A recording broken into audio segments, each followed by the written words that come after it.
ఈరోజు ఇబ్రాహీంపట్నం నియోజకవర్గం ఆదిపట్ల మున్సిపాలిటీ చైర్పర్సన్గా నన్ను ఎన్నుకున్న మా కౌన్సిలర్లందరికీ నా హృదయపూర్వక నమస్కారాలు.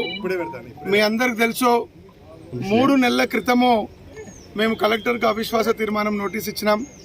9వ తేదీ విశ్వాసం అయింది. ఒక సుమారు 100 రోజుల తర్వాత ఈరోజు ఎలక్షన్ పెట్టినారు.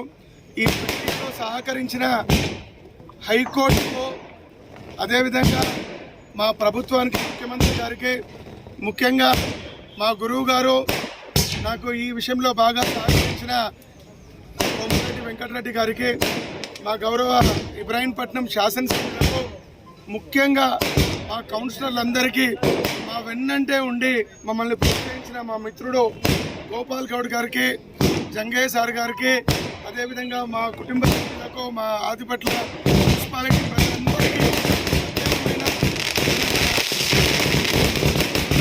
అందరూ కలిసి ఒకే మాట మీద ఉండి మేము ఆదిపట్ల మున్సిపాలిటీని బాగా డెవలప్ చేస్తాం.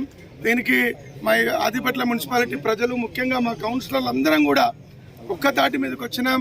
గత 4 సంవత్సరాలుగా అభివృద్ధి కుంటిపడింది కాబట్టి మేము ఖచ్చితంగా ఆదిపట్ల మున్సిపాలిటీని రాష్ట్రంలోనే ఒక ఆదర్శ మున్సిపాలిటీగా తయారు చేస్తామని మీకు ఈ సందర్భంగా తెలియజేస్తున్నాం. మరొక్కసారి ప్రతి ఒక్కరికి ధన్యవాదాలు. మీడియా మిత్రులందరికీ కూడా ప్రత్యేకమైన ధన్యవాదాలు.